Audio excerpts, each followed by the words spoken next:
بسم اللہ الرحمن الرحیم۔ احد کے بعد کی فوجی مہمات۔ مسلمانوں کی شہرت اور صاف پر احد کی ناکامی کا بہت برا اثر پڑا۔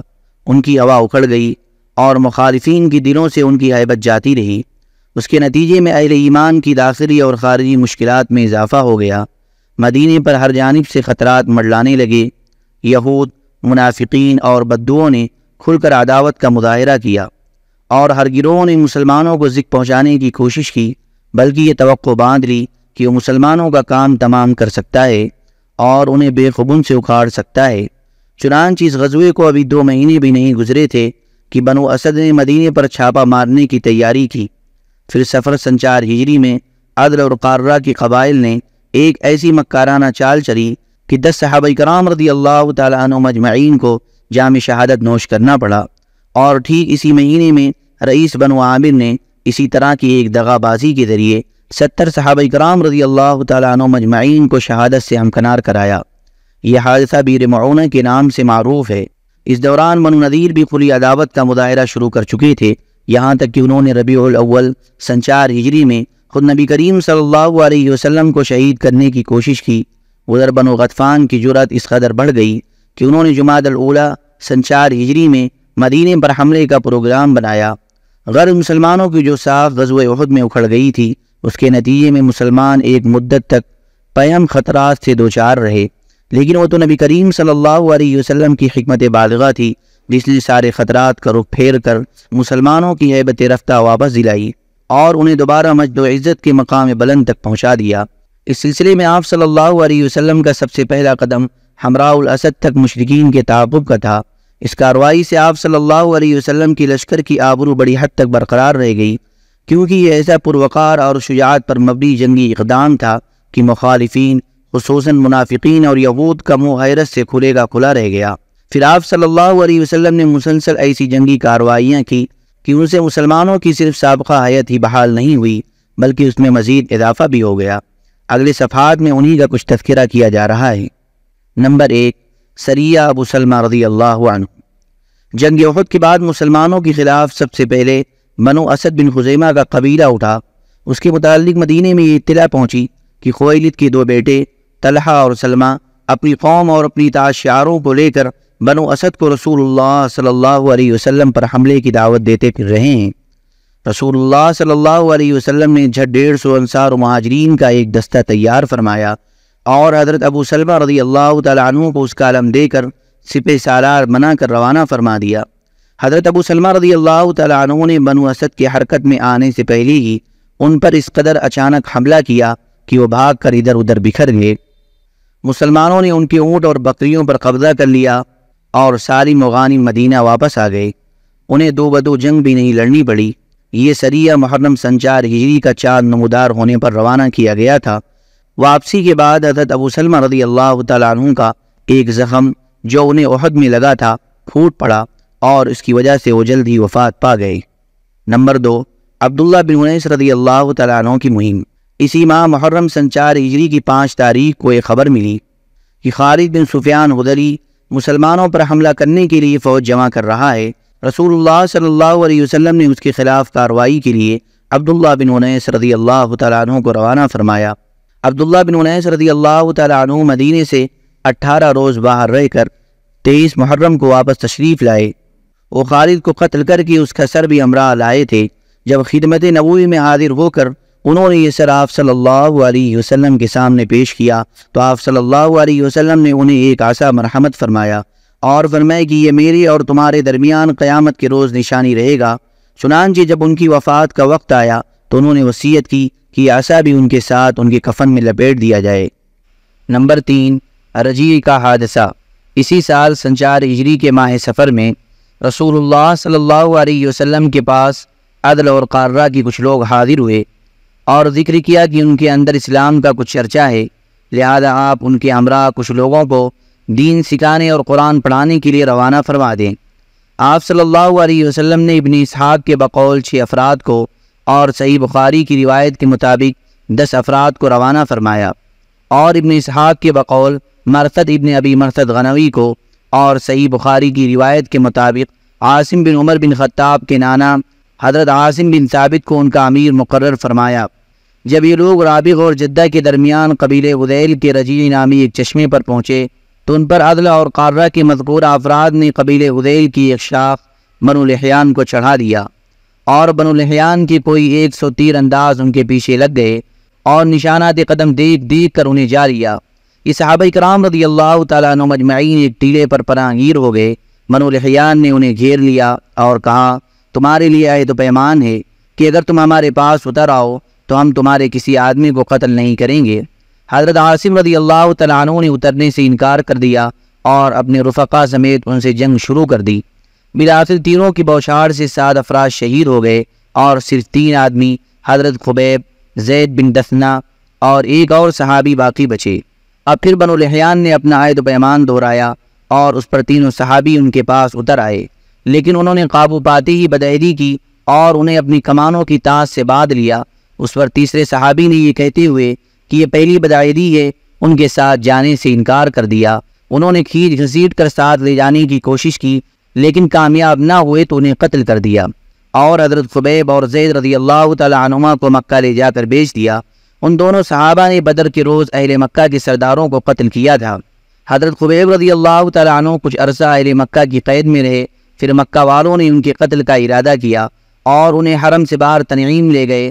جب سوری پر چڑھانا چاہا تو انہوں نے فرمایا، مجھے چھوڑ دو، ذرا 2 رکعت نماز پڑھ لوں۔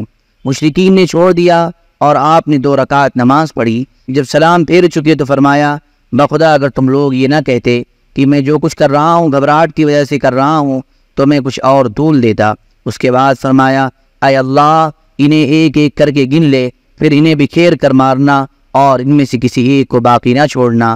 پھر یہ اشعار کہے، لقد اجمع الاحزاب حولی وألبوا قبائلهم واستجمعوا كل مجمع وقد قربوا ابناءهم ونساءهم وقربت من جزع طويل ممنع إلى الله أشكو غربتي بعد كربتي وما جمع الأحزاب لي عند مضجعي فذا العرش سبرني على ما يراد بي فقد بضعوا لحمي وقد بؤس مطعمي وقد خيرون الكفر والموت دونه فقد ذرفت عيناي من غير مدمعي ولست أبالي حين أقتل مسلما على أي شق كان لله مضجعي وذلك في ذات الإله وإن يشاء يبارك على أوصال شلو ممزع۔ لوگ میرے گرد گروہ در گروہ جمع ہو گئے ہیں، اپنے قبائل کو چڑھا لائے ہیں اور سارا مجمع جمع کر لیا ہے، اپنے بیٹوں اور عورتوں کو بھی قریب لے آئے ہیں اور مجھے ایک لمبے مضبوط تنے کے قریب کر دیا گیا ہے۔ میں اپنی بے وطنی و بے کسی کا شکوہ اور اپنی قتل گاہ کے پاس گروہوں کی جمع کردہ آفات کی فریاد اللہ ہی سے کر رہا ہوں۔ اے عرش والے، میرے خلاف دشمنوں کے جو ارادے ہیں اس پر مجھے صبر دے۔ انہوں نے مجھے بوٹی بوٹی کر دیا ہے اور میری خوراک بری ہو گئی ہے۔ انہوں نے مجھے کفر کا اختیار دیا ہے، حالانکہ موت اس سے کمتر اور آسان ہے۔ میری آنکھیں آنسو کے بغیر امڈ آئی ہیں۔ میں مسلمان مارا جاؤں تو مجھے پرواہ نہیں کہ اللہ کی راہ میں کس پہلو پر قتل ہوگا۔ یہ تو اللہ کی ذات کے لیے ہے اور وہ چاہے تو بوٹی بوٹی کیے ہوئے اعضاء کے جوڑ جوڑ میں برکت دے۔ اس کے بعد ابو سفیان نے حضرت خبیب رضی اللہ تعالیٰ عنہ سے کہا، کیا تمہیں یہ بات پسند آئے گی کہ تمہارے بدلے محمد ہمارے پاس ہوتے، ہم ان کی گردن مار دیتے اور تم اپنے اہل و عیال میں رہتے؟ انہوں نے کہا، نہیں واللہ مجھے تو یہ بھی گوارا نہیں کہ میں اپنے اہل و عیال میں رہوں اور اس کے بدلے محمد صلی اللہ علیہ وسلم کو جہاں آپ ہیں وہاں رہتے ہوئے کانٹا چبھ جائے اور وہ آپ کو تکلیف دے۔ اس کے بعد مشرکین نے انہیں سولی پر لٹکا دیا اور ان کی لاش کی نگرانی کے لیے آدمی مقرر کر دیے، لیکن حضرت عمرو بن امیہ ضمری رضی اللہ تعالیٰ عنہ تشریف لائے اور رات میں جھانسا دے کر لاش اٹھا لے گئے اور اسے دفن کر دیا۔ حضرت خبیب رضی اللہ تعالیٰ عنہ کا قاتل عقبہ بن حارث تھا۔ حضرت خبیب رضی اللہ تعالیٰ عنہ نے اس کے بعد حارث کو جنگ بدر میں قتل کیا تھا۔ صحیح بخاری میں مروی ہے کہ حضرت خبیب رضی اللہ تعالیٰ عنہ پہلے بزرگ ہیں جنہوں نے قتل کے موقع پر 2 رکعت نماز پڑھنے کا طریقہ مشروع کیا۔ انہیں قید میں دیکھا گیا کہ وہ انگور کے گچھے کھا رہے تھے، حالانکہ ان دنوں مکے میں کھجور بھی نہیں ملتی تھی۔ دوسرے صحابی جو اس واقعے میں گرفتار ہوئے تھے یعنی حضرت زید بن دثنہ رضی اللہ تعالیٰ عنہ، انہیں صفوان بن امیہ نے خرید کر اپنے باپ کے بدلے قتل کر دیا۔ قریش نے اس مقصد کے لیے بھی آدمی بھیجے کہ حضرت عاصم رضی اللہ تعالیٰ عنہ کے جسم کا کوئی ٹکڑا لائیں جس سے انہیں پہچانا جا سکے، کیونکہ انہوں نے جنگ بدر میں قریش کے کسی عظیم آدمی کو قتل کیا تھا، لیکن اللہ نے ان پر بھیڑوں کا جھنڈ بھیج دیا جس نے قریش کے آدمیوں سے ان کی لاش کی حفاظت کی، اور یہ لوگ ان کا کوئی حصہ حاصل کرنے پر قدرت نہ پا سکے۔ در حقیقت حضرت عاصم رضی اللہ تعالیٰ عنہ نے اللہ سے یہ عہد و پیمان کیا تھا کہ نہ انہیں کوئی مشرک چھوئے گا، نہ وہ کسی مشرک کو چھوئیں گے۔ بعد میں جب حضرت عمر رضی اللہ تعالیٰ عنہ کو اس واقعے کی خبر ہوئی تو فرمایا کرتے تھے کہ اللہ مومن بندے کی حفاظت اس کی وفات کے بعد بھی کرتا ہے جیسے اس کی زندگی میں کرتا ہے۔ نمبر 4، بیر معونہ کا المیہ۔ جس مہینے رجیع کا حادثہ پیش آیا، ٹھیک اسی مہینے بیر معونہ کا المیہ بھی پیش آیا، جو رجیع کے حادثے سے کئی زیادہ سنگین تھا۔ اس واقعے کا خلاصہ یہ ہے کہ ابو برا عامر بن مالک، جو ملاعب الاسنہ یعنی نیزوں سے کھیلنے والے کے لقب سے مشہور تھا، مدینہ میں خدمت نبوی میں حاضر ہوا۔ آپ صلی اللہ علیہ وسلم نے اسے اسلام کی دعوت دی۔ اس نے اسلام تو قبول نہیں کیا لیکن دوری بھی اختیار نہیں کی۔ اس نے کہا، اے اللہ کے رسول صلی اللہ علیہ وسلم، اگر آپ اپنے اصحاب کو دعوت دین کے لیے اہل نجد کے پاس بھیجیں تو مجھے امید ہے کہ وہ لوگ آپ کی دعوت قبول کر لیں گے۔ آپ صلی اللہ علیہ وسلم نے فرمایا، مجھے اپنے صحابہ کے متعلق اہل نجد سے خطرہ ہے۔ ابو برا نے کہا، وہ میری پناہ میں ہوں گے۔ اس پر نبی صلی اللہ علیہ وسلم نے ابن اسحاق کے بقول 40 اور صحیح بخاری کی روایت کے مطابق 70 آدمیوں کو اس کے ہمراہ بھیج دیا۔ 70 ہی کی روایت درست ہے۔ اور منذر بن عمرو کو، جو بنو ساعدہ سے تعلق رکھتے تھے اور معتق للموت یعنی موت کے لیے آزاد کردہ کے لقب سے مشہور تھے، ان کا امیر بنا دیا۔ یہ لوگ فضلاء، قراء اور سادات و اخیار صحابہ تھے۔ دن میں لکڑیاں کاٹ کر اس کے عوض اہل صفہ کے لیے غلہ خریدتے اور قرآن پڑھتے پڑھاتے تھے، اور رات میں خدا کے حضور مناجات و نماز کے لیے کھڑے ہو جاتے تھے۔ اس طرح چلتے چلاتے معونہ کے کنویں پر جا پہنچے۔ یہ کنواں بنو عامر اور حرہ بنو سلیم کے درمیان ایک زمین میں واقع ہے۔ وہاں پڑاؤ ڈالنے کے بعد صحابہ کرام نے سلیم کے بھائی حرام بن ملحان رضی اللہ تعالی عنہ کو رسول اللہ صلی اللہ علیہ وسلم کا خط دے کر دشمن خدا عامر بن طفیل کے پاس روانہ کیا، لیکن اس نے خط کو دیکھا تک نہیں اور ایک آدمی کو اشارہ کر دیا، جس نے حضرت حرام رضی اللہ تعالی عنہ کو پیچھے سے اس زور کا نیزہ مارا کہ وہ نیزہ آر پار ہو گیا۔ خون دیکھ کر حضرت حرام رضی اللہ تعالی عنہ نے فرمایا، اللہ اکبر، رب کعبہ کی قسم میں کامیاب ہو گیا۔ اس کے بعد فوراً ہی اس دشمن خدا عامر نے باقی صحابہ کرام رضی اللہ تعالی عنہ مجمعین پر حملہ کرنے کے لیے اپنے قبیلہ بنی عامر کو آواز دی، مگر انہوں نے ابو برا کی پناہ کی پیش نظر اس کی آواز پر کان نہ دھرے۔ ادھر سے مایوس ہو کر اس شخص نے بنو سلیم کو آواز دی۔ بنو سلیم کے تینوں قبیلے اسیہ، رعل اور ذکوان نے اس پر لبیک کہا اور جھٹ آ کر ان صحابہ کرام کا محاصرہ کر لیا۔ جواباً صحابہ کرام رضی اللہ تعالیٰ عنہ مجمعین نے بھی لڑائی کی، مگر سب کے سب شہید ہو گئے۔ صرف حضرت کعب بن زید بن نجار رضی اللہ تعالیٰ عنہ زندہ بچے۔ انہیں شہداء کے درمیان سے زخمی حالت میں اٹھا لایا گیا اور وہ جنگ خندق تک حیات رہے۔ ان کے علاوہ مزید 2 صحابہ حضرت عمرو بن امیہ ضمری اور حضرت منذر بن عقبہ بن عامر رضی اللہ عنہما اونٹ چرا رہے تھے۔ انہوں نے جائے واردات پر چڑیوں کو منڈلاتے دیکھا تو سیدھے جائے واردات پر پہنچے۔ پھر حضرت منذر تو اپنے رفقا کے سمیت مل کر مشرکین سے لڑتے ہوئے شہید ہو گئے اور حضرت عمرو بن امیہ ضمری کو قید کر لیا گیا۔ لیکن جب بتایا گیا کہ ان کا تعلق قبیلے مدر سے ہے تو عامر نے ان کی پیشانی کے بال کٹوا کر اپنی ماں کی طرف سے، جس پر ایک گردن آزاد کرنے کی نظر تھی، آزاد کر دیا۔ حضرت عمرو بن امیہ ضمری رضی اللہ تعالی عنہ اس دردناک المیہ کی خبر لے کر مدینہ پہنچے۔ ان 70 افاضل مسلمین کی شہادت کے المیہ نے جنگ احد کا چرکا تازہ کر دیا، اور یہ اس لحاظ سے زیادہ المناک تھا کہ شہداء احد تو ایک کھلی ہوئی اور 2 بدو جنگ میں مارے گئے تھے، مگر یہ بیچارے ایک شرمناک غداری کی نظر ہو گئے۔ حضرت عمرو بن امیہ ضمری رضی اللہ تعالی عنہ واپسی میں وادی قنات کے سرے پر واقع مقام قرقرہ پہنچے تو ایک درخت کے سائے میں اتر پڑے۔ وہیں بنو کلاب کے 2 آدمی بھی آ کر اتر رہے۔ جب وہ دونوں بے خبر سو گئے تو حضرت عمرو بن امیہ رضی اللہ تعالی عنہ نے ان دونوں کا صفایا کر دیا۔ ان کا خیال تھا کہ اپنے ساتھیوں کا بدلہ لے رہے ہیں، حالانکہ ان دونوں کے پاس رسول اللہ صلی اللہ علیہ وسلم کی طرف سے عہد تھا، مگر حضرت عمرو جانتے نہ تھے۔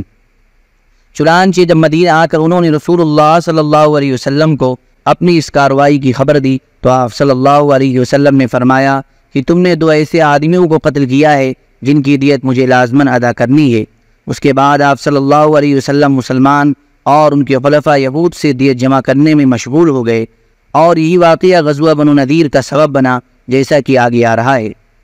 رسول اللہ صلی اللہ علیہ وسلم کو معونہ اور رجی کے ان المناک واقعات سے جو چند ہی دن آگے پیچھے پیش آئے تھے اس قدر رنج پہنچا، اور آپ صلی اللہ علیہ وسلم اس قدر غمگین اور دلفگار ہوئے کہ جن قوموں اور قبیلوں نے ان صحابہ کرام کے ساتھ غدر و قتل کا یہ سلوک کیا تھا، آپ صلی اللہ علیہ وسلم نے ان پر 1 مہینے تک بددعا فرمائی۔